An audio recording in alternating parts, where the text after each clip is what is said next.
All right, y'all. So there was a discrepancy. I ran into it once again, not thinking.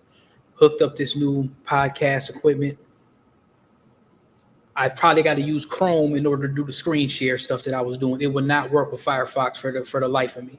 I think this is going to fix it. So what I'm going to do is I'm going to probably just load them up piece by piece. And what you can do is you can just follow up. And from there, whenever I'm doing my talking and stuff, and you're just gonna see the people, you'll hear my commentary. But the videos, I'm gonna load the videos up, so the ones that you need to see, you can watch those first. So I'll just go ahead and just roll those up for you. The real F around and find out moment is here. A lot of people are looking at the Black community thinking that we are the recipients and benefactors of DEI programs and affirmative action programs. And I know affirmative action is no longer, but whenever they hear the term DEI or they hear the term affirmative action, they look to the Black community thinking that we are the benefactor. Now, here's some information for you. The number one recipient of DEI are white women. That is according to the U.S. Department of Labor. And others fall under that group, under the minority group, the ethnic minority. Number one recipient under that group are Latino and Hispanic Americans. Number two are Asian Americans. Number three are Native Americans. Number four, individuals with disability. Number five, veterans. Okay? And number six, the LGBTQ plus community. And guess who comes last at receiving DEI benefits? Guess who comes last? That's right. Black Americans. Black people. Let me also say, you can do a Google search and you will see the primary benefactors of DEI programs are not only white women, but white men, white male CEOs.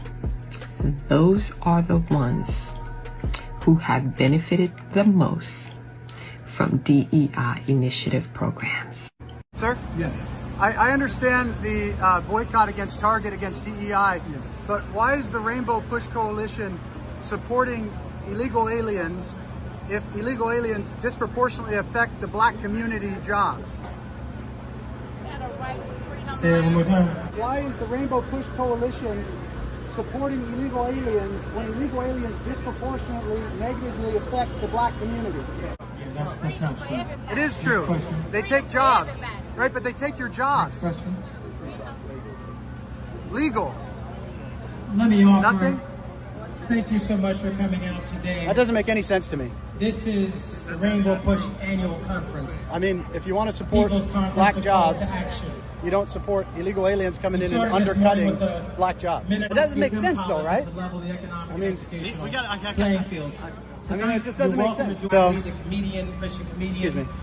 Move on with Darius Brooks and uplifted by Jacayla No Carr answer to the question, to but end that the evening. everybody, You're anybody welcome involved there. with It is this, free admission. So please and come I'll and sojourn I'll with answer us. the question for you, Pray with us. because it doesn't matter about Black jobs.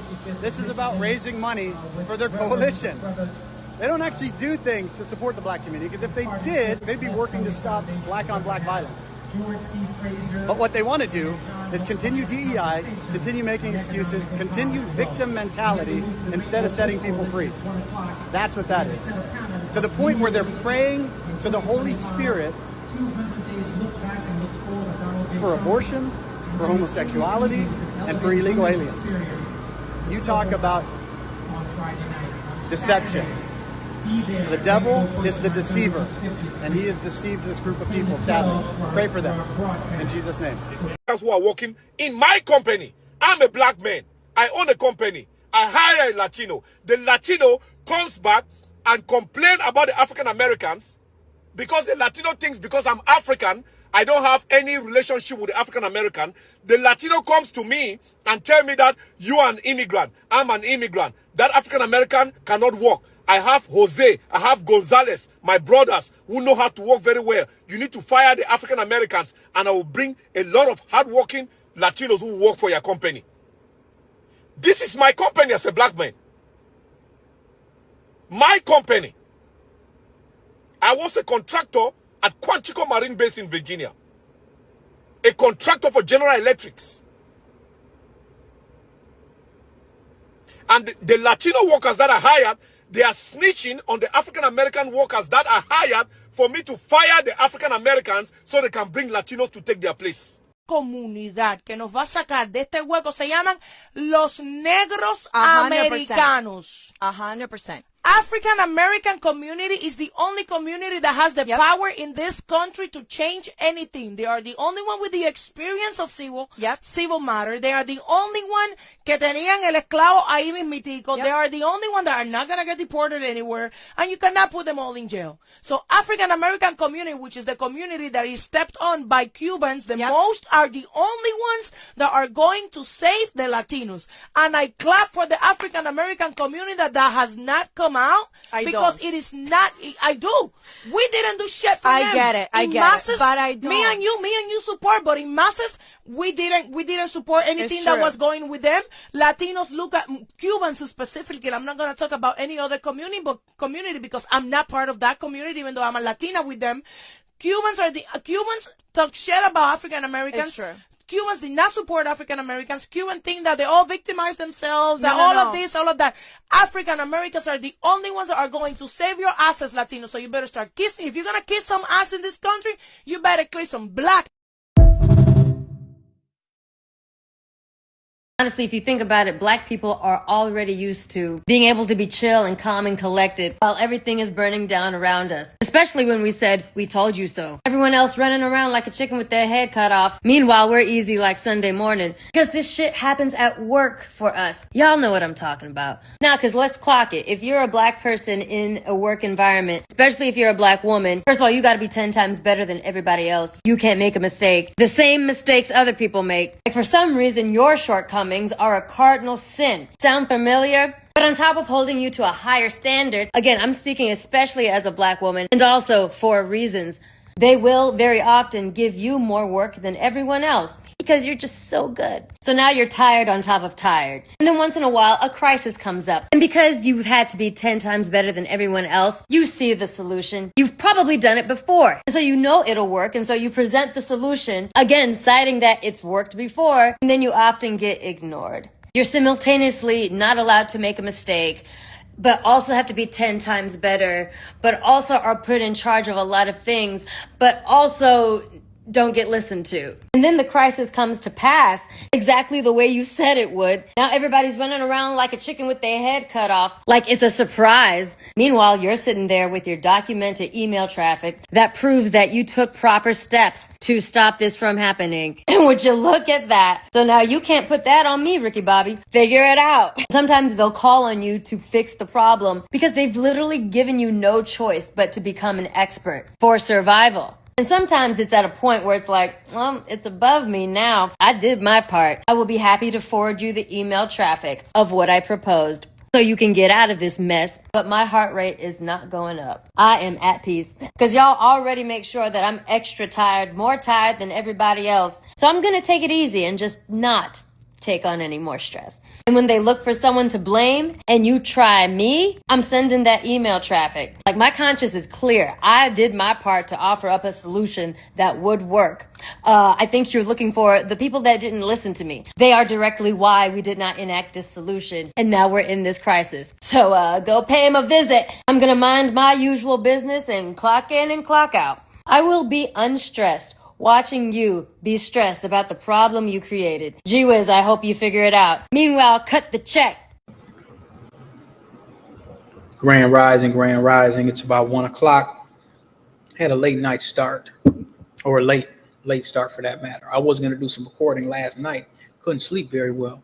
So happy Father's Day to the good brothers out there. So hopefully they're getting a good steak in and whatnot. Got their hell on wheels going, or getting ready for, the upcoming week. I wanted to play something. I had a homie that was asking a question. He said he wasn't, because not everybody is accustomed to all this new stuff. And he was telling me that, turn my gain up a little bit more. He was telling me that he really didn't know too much about DEI. And I was breaking it down to him. He said, I don't really know too much about that stuff. Like, cause he don't follow it. He's not in corporate. He don't really pay attention to stuff. He heard about the little Al Sharpton scams and all that with the, and all the pastors, the clergy trying to get them a bag. So he's familiar with that, but he doesn't really know too much about the terms. So I thought I would do a little video. Basically, it's affirmative action for immigrants, LGBT, and white women. That's who really truly benefits from it. And basically after the George Floyd uprising, you had a lot of these corporations and companies that were basically saying, hey, look, we want to be on the right side of history. They didn't want the blowback, you know what I'm saying, of not supporting, quote unquote, DEI, diversity and inclusion. This is something that likely, somebody from the Democrat Party 9 times out of 10, if I had to put my finger on it, that's the person that created it. But it's based off of of affirmative action. It's based off of rights that was passed that was specifically and only for foundational Black Americans, for Black folks. So, but they just changed the word. It's affirmative action, and affirmative action never really worked for us. A couple of us might have got some jobs and stuff like that, but the legal term affirmative action that was first used with Executive Order number 10925 by JFK on March 6, 1961. And the reason why this stuff was created is because Black folks were being refused on every step, employment, banking, all of that. But a lot of it was based on, employment. So the 1964 Civil Rights Act, which was another one that was supposed to be for us, it all falls, under that banner, the 64 Act. So whenever you start hearing people say something about, well, you Black folks shouldn't get this and you Black folks shouldn't get that, and the job and this, that, and the third, whatever the case may be, that 64 Act made it possible. So it's millions of people that benefited much more than Black folks ever could. So that's really where that kind of comes from. And so Ronald Reagan was trying to dismantle that in the mid 80s. He discussed dismantling equality and affirmative action laws in the 80s. So then George W. in 1990, George W. Bush signed the Americans with Disability Act. The DEI thing, that was like right here, I'm looking on Wikipedia, it's saying after the election of Trump in 2016 in the ascent of Me Too and Black Lives Matter, Time magazine stated in 2019 that the DEI industry had exploded in size. Within academia, a 2019 survey found that spending on DEI efforts had increased 27% over the 5 preceding academic years. So, it's saying one 2020 estimate placed the size of the global diversity and inclusion market at $7.5 billion, which 3.4 billion was in the U.S., projecting it to reach 7.2 billion by 2027. So Joe Biden signed some DEI or executive orders 13985, 14035, and then here it goes right here. In 2021, New York Magazine stated that the business became astronomically larger than ever after the murder of George Floyd. So you here in Minneapolis, you have a lot of these nonprofits, even Black Lives Matter, corporate, all of these nonprofit scam organizations They got a lot of money behind this stuff. Black folk just got the crumbs. Ferguson, I've talked to people from Ferguson. Ferguson is still in shambles when it comes to, it's definitely not getting paid enough. Now, remember what I told you before. This is really DEI this is what it means for black women. This is how black women get treated.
I want y'all to understand something.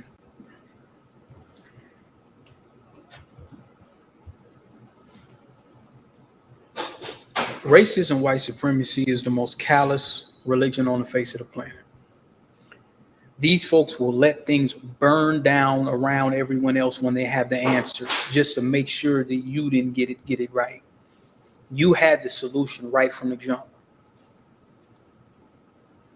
It's been countless black. Now this, y'all ask, what's DEI? That's DEI. This sister's basically saying, hey man, I done gave y'all the solution. I got to be 10 times better. I'm going to get passed over and over again. Somebody else is going to get paid more than me and got to deal with all this mess. Y'all will literally burn this place to the ground before resolving the issue. You will burn this place to the ground, underpay me, and expect me to fix the issue after hell has caught on fire. After hell has caught on fire and we're burned down to ashes, rather than just doing the damn thing which you knew I had the resolution. And that's what I say. I'm white. I'm white. When I say in my second book, I'm white and I say so. That's what I'm white and I say so is. So when you ask, well, what's DEI? That's it right there. A sister have to deal with all that mess and still get underpaid, where the white women get the most. Now let's go into the numbers. Let's go into the numbers here.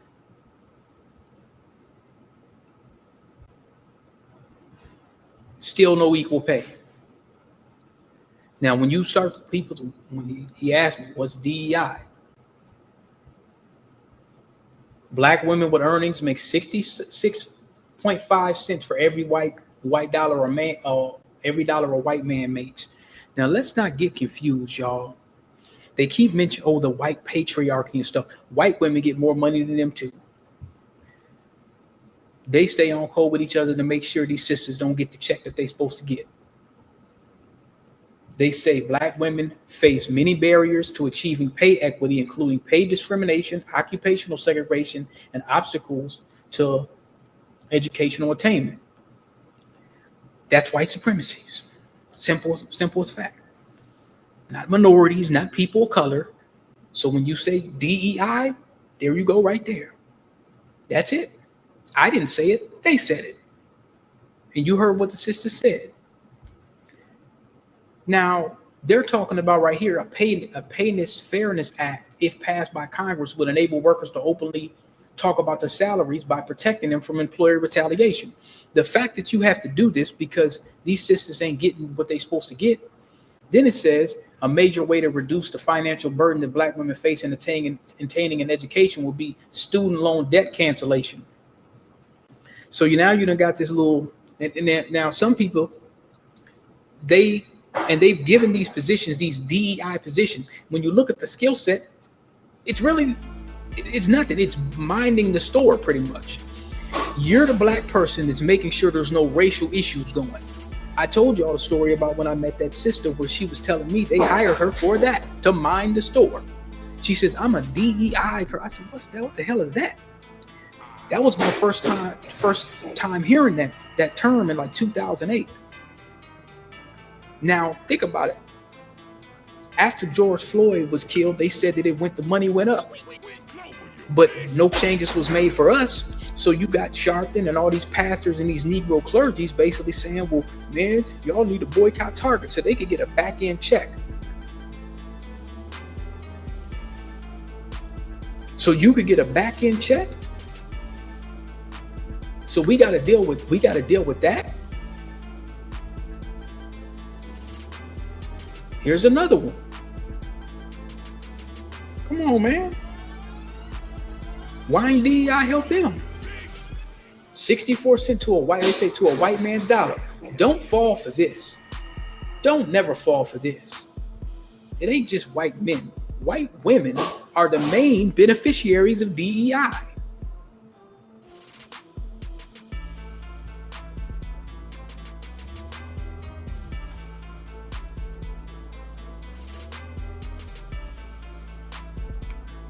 Oh, interesting.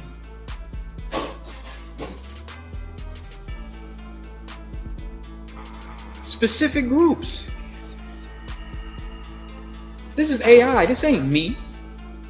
Specific groups. White women. Disabilities. LGBT. When they say racial and ethnic minorities, that's word salad. But that was the first thing that popped up. That was the first thing that popped up.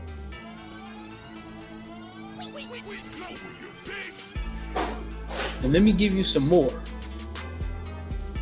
This is another one.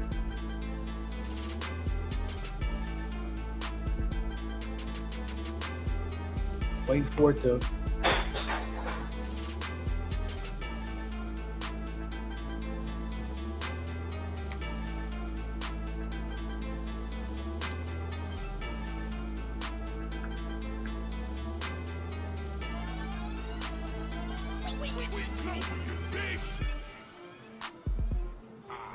Now, before I go on, there's receipts. According to the 2023 report from the Harvard Business Review, white women have been the biggest winners of corporate diversity programs, securing the majority of promotions and leadership positions intended to increase diversity. The EEOC reports that over 70% of diversity-related gains in the workplace have gone to white women. I got my proof.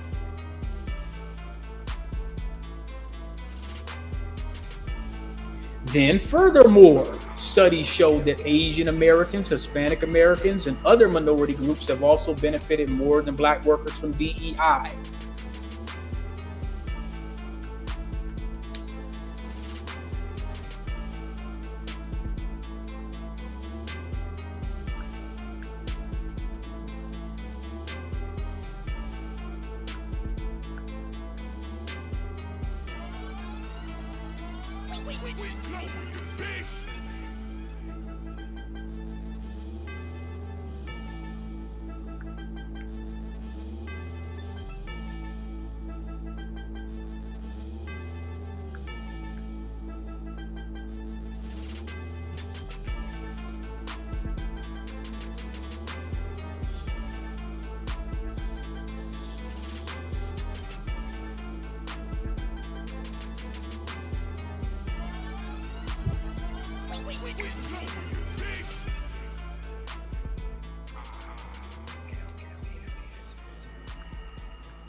There you go, y'all.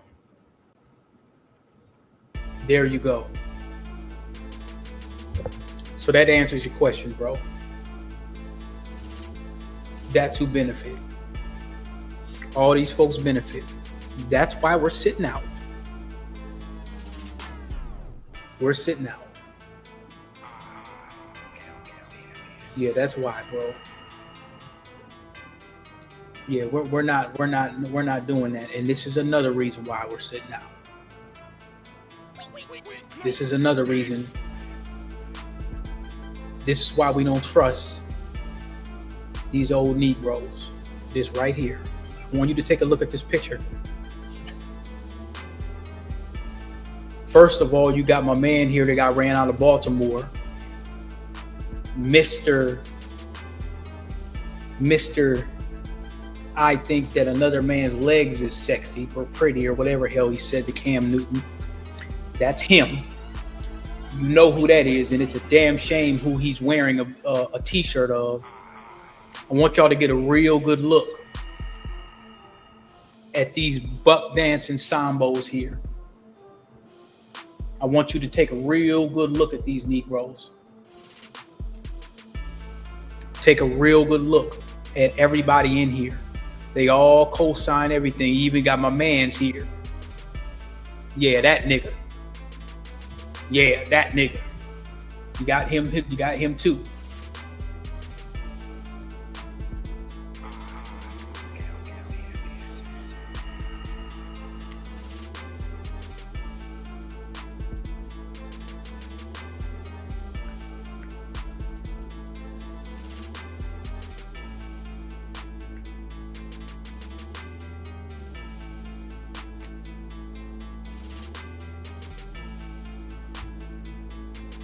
Nigga, that is true. You Point Dexter looking ass nigga. That is true.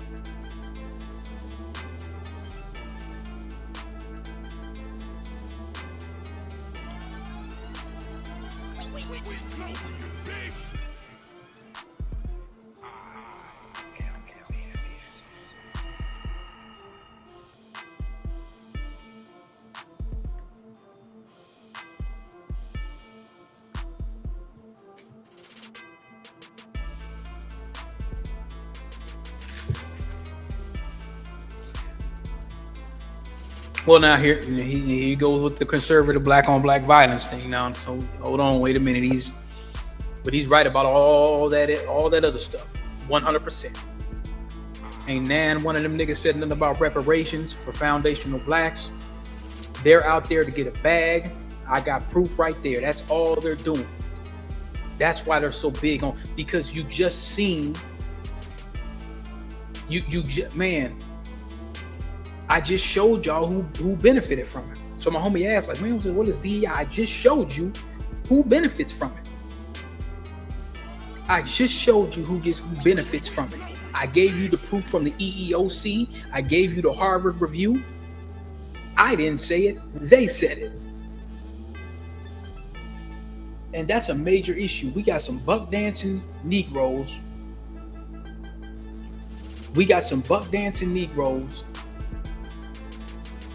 That they put on the forefront.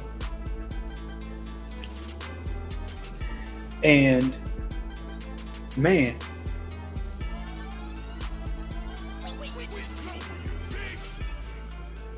it's sad, bro. It's sad. These are the people you know you can't trust these old niggas. You can't trust them. They can't be trusted. But that's why. So my homie, he says, man, you know, what is DEI? That's DEI, bro. That's who benefits from DEI. And those are the people and see, those group of dudes, they stand in the way of black progress. Now, when dudes start talking about the black on black, I mean, you know, there was just a white on white crime here in Minnesota. There was just a white on white crime here in Minnesota. We can talk about that. Them senators and all that kind of stuff. Yeah, that's white on white crime, right? Okay. But man, that was shameful. That was shameful, man. You know, they get said, oh, it isn't true. Look, a lot of black folks used to do those carpentries and see, but what they haven't done is the wealthy white elite and the wealthy, you know, these owners that own, like, you know, the farms, or, you know, a lot of these businesses where they're hiring illegals. They should get human trafficking charges. They're not. They're paying the illegal immigrants an undercut wage, which is forced labor. That's illegal. You're paying them under the table, and they're locking. ICE is running around looking for illegal immigrants, but they're not locking up the white wealthy owners. Both sides of the party, left and right. Don't get it twisted. You know, that don't work for us black folks. They're locking up both sides, and then what they're doing is they're turning around and saying, well, it ain't us. We ain't human traffickers.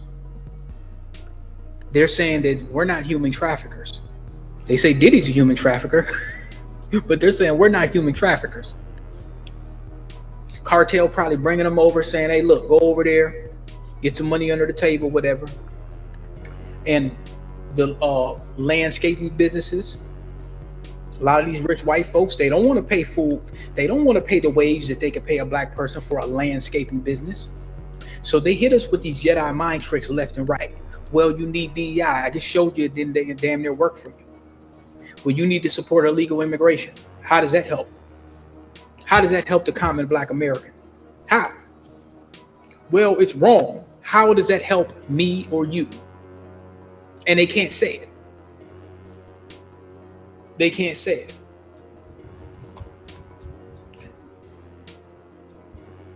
Dr. Claude Anderson already did the study, and several black scholars have already done the study on how it, you know, how it doesn't help us. He did a Harvard Institute. Let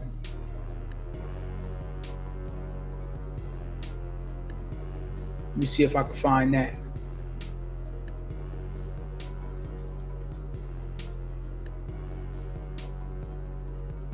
Let me see if I can find that. I had it somewhere.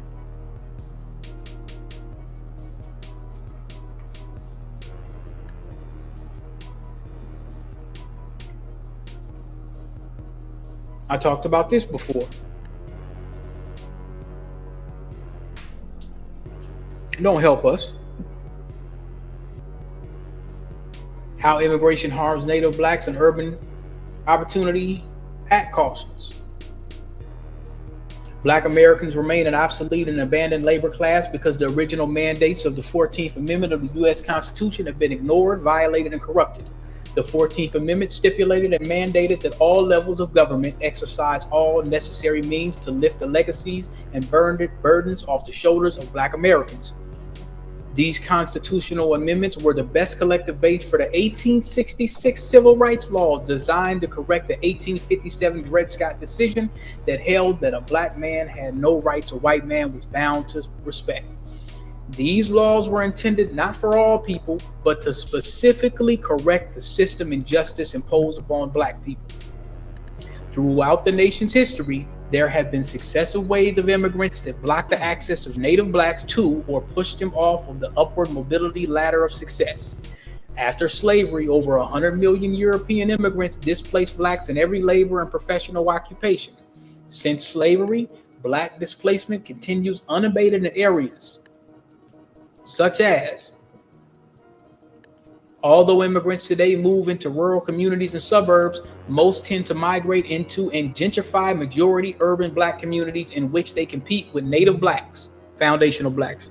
That's all. That's, Dr. Claus, he been saying that for a minute. Native Blacks, native to the country. We got ancestry in Africa, but our heritage is Black American. That's our heritage. So he's saying Native Blacks, foundational Blacks, same thing. We were the founders. We built this shit. Therefore, we founded it. Not those 4 white dudes that just got a bunch of free land. You know what I'm saying? We're the true founders. But anyway, so once they establish a footprint, they mark and close their living space by using their language, culture, and enclave and empowerment in it. Poverty that immigrants bring to America is the result of policies from their countries of origin, not America. The direct private and governmental assistance they receive when they arrive in America, and they receive nothing but assistance, however, aids them to push Blacks out and gentrify old Black neighborhoods, turning them into Chinatowns or a spider. That's a house spider or wolf spider. Mexican towns or Arab towns. And look at the economics here. Let's go into the actual economics. Because what folks want to do is they'll start whining and complaining and being emotional. Let's go into the paperwork. Black Americans are not economically progressing. Claude Anderson told us this back in '95. And them buck dancing Negroes that was on that video, they don't want it because they get paid under the table. Black folks is not economically progressing. In comparative and proportional terms, they remain where they were following the Civil War, fixed at the bottom with the least wealth and income. The economic impact immigration has had on Black Americans is quantifiable. For every 10% increase in the number of immigrants entering this nation, the annual income of Black Americans is reduced by 0.3%. As an example, in the 1950s, Blacks had an earning ratio of 56 cents to every $1 earned by whites. As a result of the 1960s Black Civil Rights Movement, Black earnings ratio went up to 66 cents compared to the white dollar. However, between 1970 and 1990, there was a 300% increase in the number of Hispanic, Asian, and Arab immigrants. The ratio of Black earnings to whites dropped from 66 cents back to 57 cents. The non-economic gains of the Black Civil Rights Movement were wiped out by a 300% increase of immigrant that occurred between 1970 and 1990. Now we get to more breakdowns. If you didn't hear this in school, we should have been known about this in all through high school and all that. But the buck dancing Negroes, of course. Whether the job categories are unskilled or require a high skill set, this nation has a long history of using immigrants to displace Black labor in the workforce. As examples, the U.S. Department of Commerce reported that when the Civil War ended, of the 120,000 skilled craftsmen and artisans, over 100,000 of them were Black Americans. By the mid-1890s, new immigration policies brought in 26 million immigrants to block Black opportunities and totally displaced them in skilled crafts, farming, and business. The effects of never-corrected economic exclusion are cumulative and passed down generation to generation. Today, nearly 50% of the workers who fill highly technical jobs are immigrants recruited and hired under the H-1B visa program for both government and private corporations. I worked at those. I know. I worked at TCS. They had a class action lawsuit doing just that. I already did a report on that before. story times on tape. That's just one example. That's just one. Since 2007, when blacks had a national structural unemployment rate of 35% and Hispanic unemployment was 4.5%, yet approximately 48% of all new hires were Hispanic immigrants. Government and private businesses have yet to target blacks for economic or employment opportunities as they do for immigrants. Now, let me show y'all something.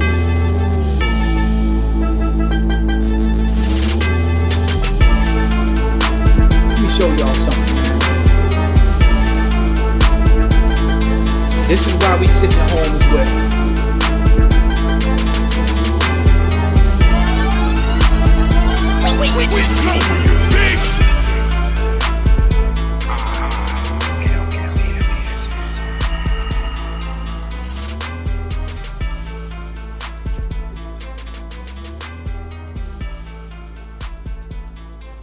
This is common, y'all. This is common. And I'm not beating up on all Latinos. I'm just saying, this is too damn common. This is why we sitting out. Our economics and survival is at stake. This DEI ain't working. They were basically saying, you're an immigrant like me. Don't be dealing with those Negroes, undermine them. You could talk to every black person, every black American, Native Black, Foundational, Hebrew, whatever the hell you want to call it. You could talk to them across this country. They have this same damn story. They have this same damn story.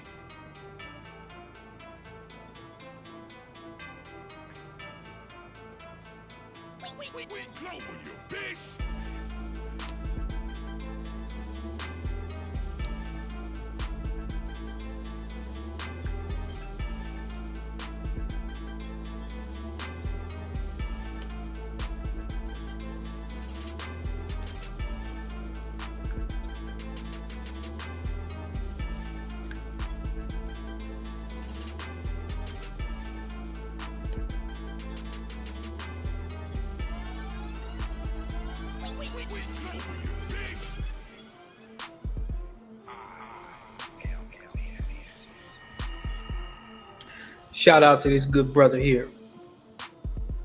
Shout out to that brother for keeping it 100. Keeping it 100 and supporting the freedmen. Shout out to our good brother right there, man. Because, yeah, they think we just be making this up. We trying to be mean because we don't want to jump out and get slaughtered by the American government and ICE because y'all want to hop across the border and burn the damn flag and tell us what we need to do. To hell with y'all. Out your damn mind. We ain't getting behind that shit. And you dumb niggas is getting behind it is out your mind. You're crazy. You crazy thinking that you gonna get out here and nah, man. No, absolutely not. We gonna get slaughtered going out there.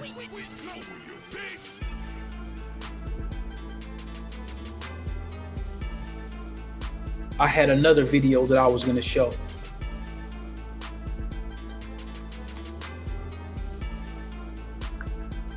I had another video that I was gonna show.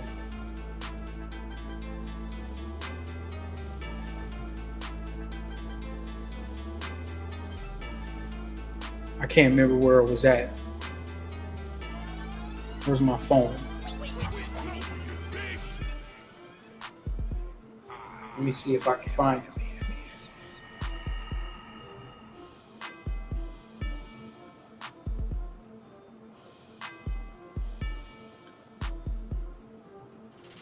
Yeah, let me see if I could. Let me pull it up.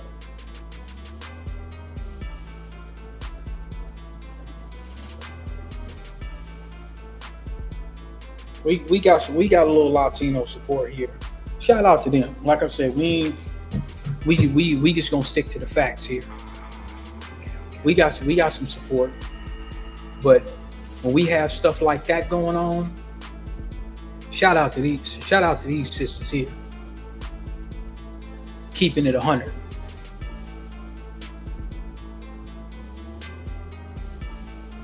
I mean, I ain't gonna lie, I didn't expect it. But shout out to them.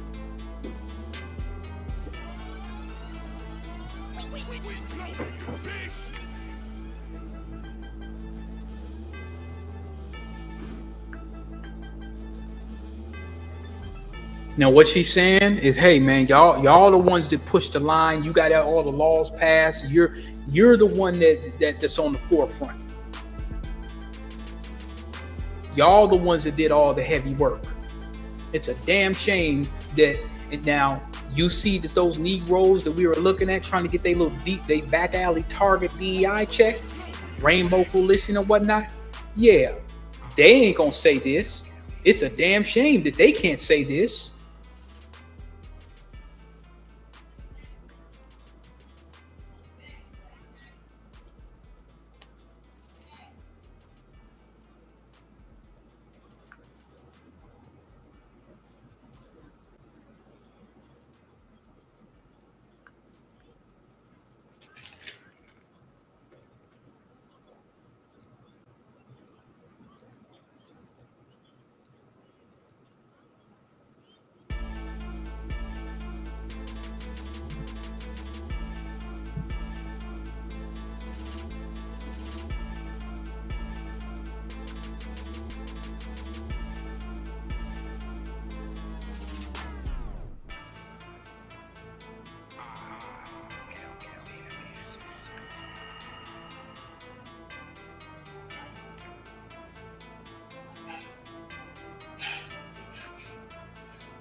Yeah, she basically said you better. She said you better kiss some black ass. That's yeah. I mean, hey, no, we gotta sit out, y'all. We'll get slaughtered out there, and then after the smoke clears, while everybody gets their DEI benefits, like I said, shout out to those sisters. Those you talking about allies? There you go. Folks is just at least at the bare minimum speak truth to power. At the bare minimum, do that. Speak truth to power. I applaud that. What's their channel so I can donate? You know what I'm saying? Like, you know, but let's get back to this. Let's get back to the bricks. Affirmative action. Now, my homie asked about DEI. Affirmative action. DEI is basically affirmative action in blackface. Okay. Affirmative action in blackface is pretty much, if you were to have the best analogy. Affirmative action, and it hit just a few black folks get the little DEI positions, and there might be a grant here or a grant there. You know, you might get a laptop from you know, a corporation or something like that. But you know, it's a lot of crumbs. So I'm not saying black folks didn't get nothing, but when you look at it remotely, you ain't getting nothing. You get barely anything.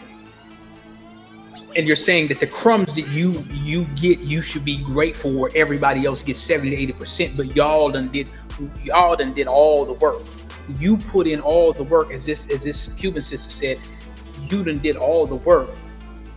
I know y'all looking, y'all like you're like, okay, you look, I gotta hit you with the Dr. Umar, stay focused. Some of y'all probably looking like, hey, you stay focused. Dr. Umar says stay focused.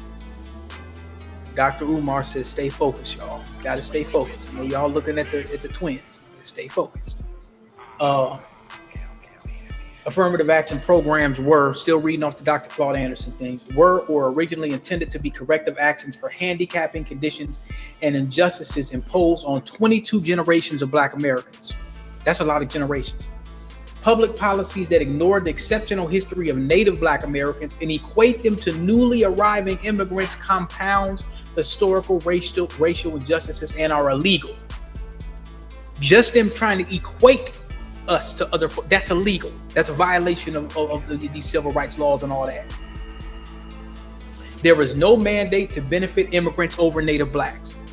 To the date, the nation is not compiled with either the 13th or the 14th Amendments to the Constitution or the 1866 Civil Rights Laws to develop immigration policies that will follow the Constitution regarding blacks and build a stronger America. Immigration policies should be based on the following understandings. Now, this is Dr. Claude Anderson's proposal, and it sounds good. It sounds righteous.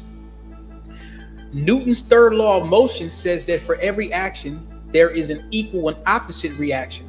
Opportunities provided to immigrants are opportunities denied to native blacks. That disparity must be the central focus of our nation's immigration policies. That's one. Here's the next. Legal and illegal immigrants have made blacks a permanent minority loser in a majority win society. The original intent of the 13th and 14th Amendments and the 1866 Civil Rights Laws was to protect Black Americans. Historically, Black leaders recognized the harm to their people and opposed open-door immigration policies until the 1960s Civil Rights Movement, which after a few years lost its focus on Blacks. That's a fact.